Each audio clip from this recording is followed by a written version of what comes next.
Lideramos el camino de la opinión pública y buscamos que la cultura del debate alcance consensos y soluciones a los problemas de nuestro país.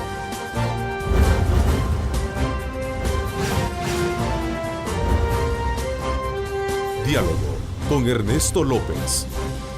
¿Qué tal? Buenos días. Miércoles 25 de marzo de 2015. ¿Cómo están? Qué gusto, qué placer, como siempre, saludarles a ustedes. Bienvenidos a Diálogo con Ernesto López esta mañana de día miércoles. Bastante gris, siempre con aquellas amenazas de lluvia en algunos sectores, según lo muestran indicadores por parte de las autoridades que nos dice que vamos a tener esa presencia de nubosidad permanente en los próximos días. También queremos agradecerle a usted esa confianza que nos dan de estar permanentemente con nuestra sintonía en el extranjero. Gracias por sintonizarnos a través del www.megavision.com.sb. Esta mañana, a 3 días para que las gremiales de abogados elijan por voto popular el listado de candidatos a la Corte Suprema de Justicia, analizaremos las propuestas para mejorar o reforzar el sistema judicial con 3 de los aspirantes a dichos cargos. Anteriormente tuvimos también la participación de 3 de ellos, con los cuales analizamos aspectos que tienen que ver precisamente con los retos que tiene el sistema judicial en nuestro país, los retos que tiene la clase política para poder elegir y de alguna manera respetar los procesos, digamos, por los cuales se someten los precandidatos, por un lado, y por otro lado también aspectos que tienen que ver con la depuración del sistema judicial, de aquellos malos jueces, así como también de trabajar por reducir la mora judicial. Así es que, según el mecanismo establecido, la Federación deberá proponer un listado de 15 abogados a la Asamblea Legislativa entrante, a lo cual se suman desde luego los nombres que también somete al análisis el mismo Consejo Nacional de la Judicatura, de la cual pues también vamos a aprovechar a hablar en qué consiste ese proceso de selección. Así es que estos y otros temas, como siempre, poniéndolos en perspectiva con nuestra compañera de labores, Lorena Melara. Buenos días, Lorena, qué gusto saludarte en esta mañana de día miércoles. Buenos días en el estudio y para nuestros televidentes. Ernesto, como lo mencionabas, el próximo sábado a nivel nacional el gremio de juristas tiene un importante proceso de selección de perfiles, tema que genera amplias expectativas, pues estamos hablando de piezas claves en el sistema judicial de nuestro país. Veamos. Ajenos a cualquier línea política es el principal requisito que se debe tomar en cuenta en la votación del gremio, demandan organizaciones sociales como aliados por la democracia. Los abogados de la República tienen una enorme responsabilidad este sábado 28 de marzo de elegir a los mejores candidatos. Personas que cumplan los requisitos jurídicos y las cualidades morales que dichos cargos demandan. Personas honorables, intachables, personas probas, honestas y desde luego independientes de los partidos políticos. Superado el tema electoral, este se convierte en el primer reto para los diputados entrantes. Frente a esto, la FEDAE se propone enviar un listado acorde a los requisitos de ley. Son 14 gremiales que han formalizado y han presentado sus candidatos para las elecciones del 28 de marzo, las cuales iniciarán a las 8 de la mañana y terminarán a las 5 de la tarde. De los actuales funcionarios corresponde renovar parte de la sala de lo civil, penal y contencioso administrativo. Cabe mencionar, Ernesto, que la cantidad de abogados interesados en una magistratura se redujo considerablemente, ya que en 2012 se inscribieron 43 y en esta ocasión solo 28. Una de las explicaciones es que en ocasiones sobre la idoneidad prevalecen otro tipo de intereses como los partidarios. Con esto vuelvo contigo para el análisis. Adelante. La ciudadanía le ha perdido un poco la credibilidad en todo el sistema. Vemos cómo en parte la delincuencia ha contribuido a todo esto. Son muchas las observaciones que se le hacen al sistema en cuanto a la investigación de los delitos, a la mora judicial que existe, y una contribución que yo podría dar dentro de la Corte Suprema de Justicia es precisamente darle credibilidad al sistema. Y en el tema de la impunidad, creo que ahí está uno de los más grandes desafíos, porque sigue habiendo mucha impunidad y ahora se ha extendido ampliamente, como que la impunidad se ha democratizado, por decirlo de esta manera. lamentablemente. Antes la impunidad era de los poderosos, de los que nunca fueron sancionados por ese tipo de crímenes.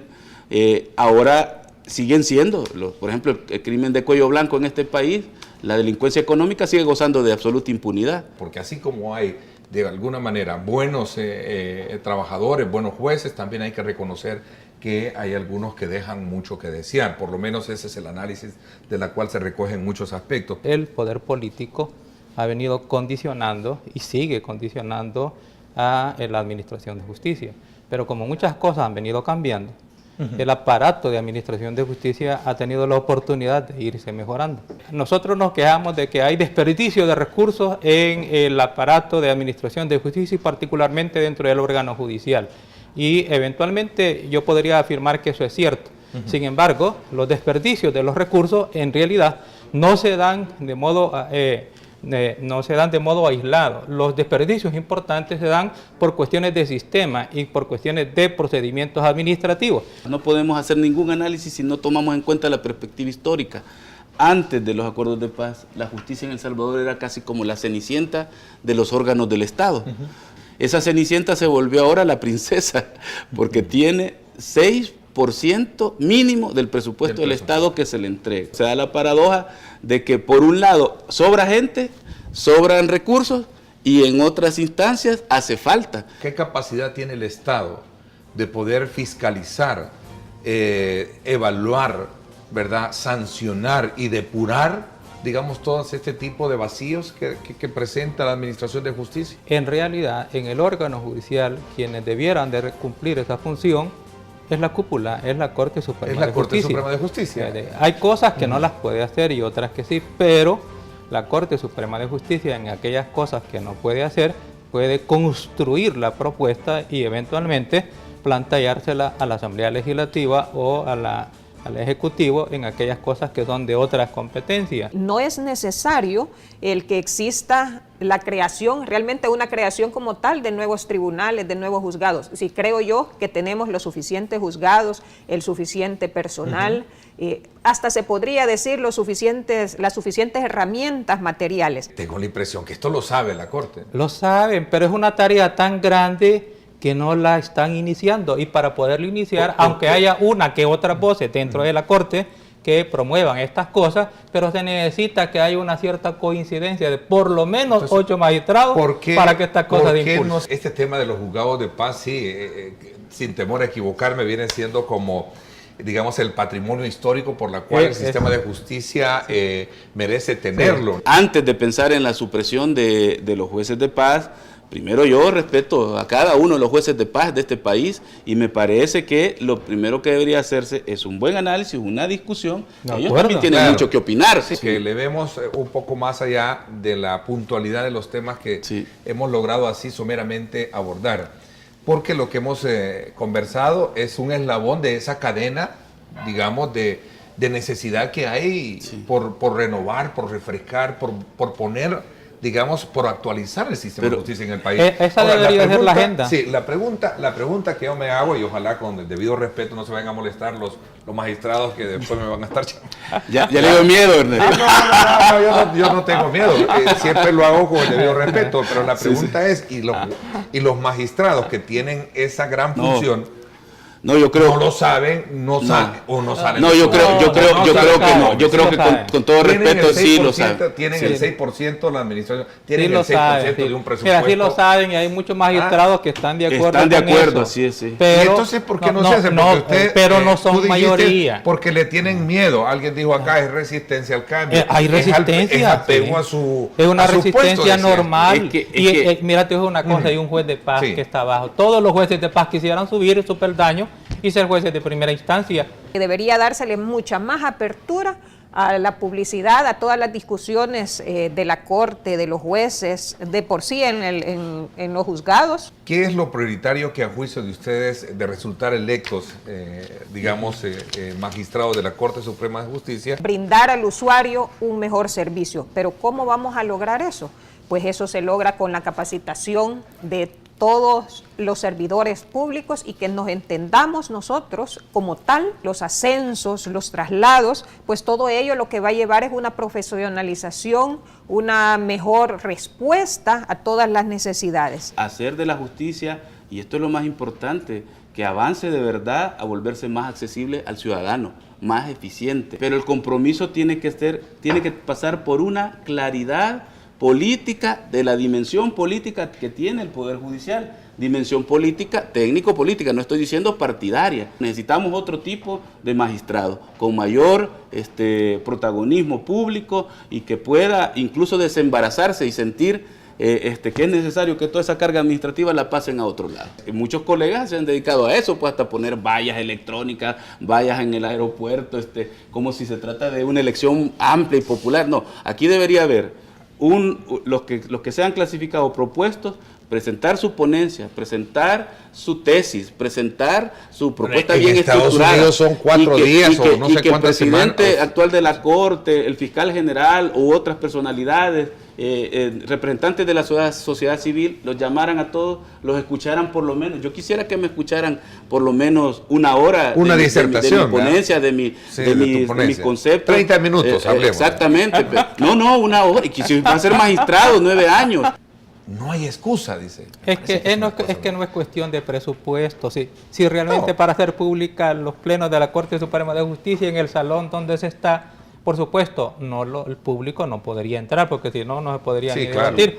Pero simplemente se instalan cámaras al interior, varias cámaras, 2 o 3 cámaras al interior del pleno de la Corte, y se adecúa una sala para los periodistas y los periodistas pueden estar viendo absolutamente todo el desarrollo del pleno de la Corte Suprema de Justicia sin necesidad de un canal de televisión. Ni de canal de televisión, porque los medios de comunicación van a sacar y a observar, a criticar, a proponer todo lo que quieran del desarrollo del pleno de la Corte sin necesidad de mayor gasto. Sin pretender hacer un morbo de esto, a mí me parece que es interesante. Si somos una sociedad que vamos en avanzada, queriendo superar los atrasos por los cuales nos hemos visto inmersos en el pasado, es ahí donde entran perfiles que no son, digamos, los más idóneos. Y cuando llegan a la Asamblea Legislativa, entran a otro proceso donde por cuotas partidarias se eligen. El por qué hay abstencionismo. Hay abstencionismo en las votaciones, hay 28,000 abogados y en la última elección únicamente llegaron a votar 3,000.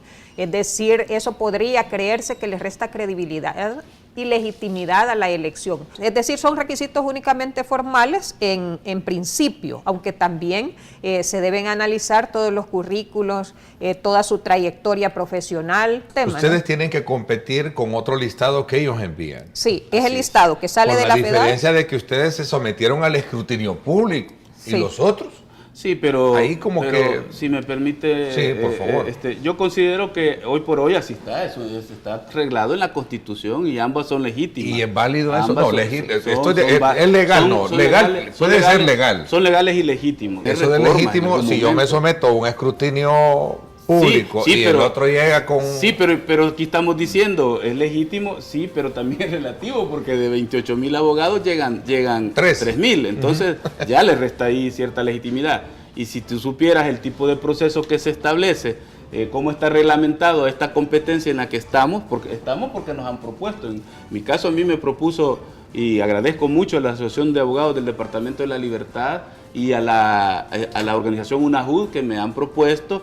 Y bueno, ya que me propusieron, yo no voy a decir que no, pero hay muchas cosas que no me gustan de este proceso. Hay tantas gremiales de abogados que todos dicen yo tengo este apoyo de tanto, de 5, de 3. Que no debe tener filiación partidaria, es decir, no deben aparecer en las nominaciones, en los listados de los partidos políticos. Y hasta ahí yo diría, hoy por hoy eso es una sentencia y debe respetarse, debe acatarse, eso no se discute. Suerte en ese proceso al que se someten el próximo día sábado. Gracias.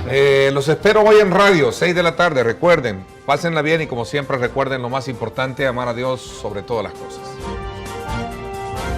Lideramos el camino de la opinión pública y buscamos que la cultura del debate alcance consensos y soluciones a los problemas de nuestro país.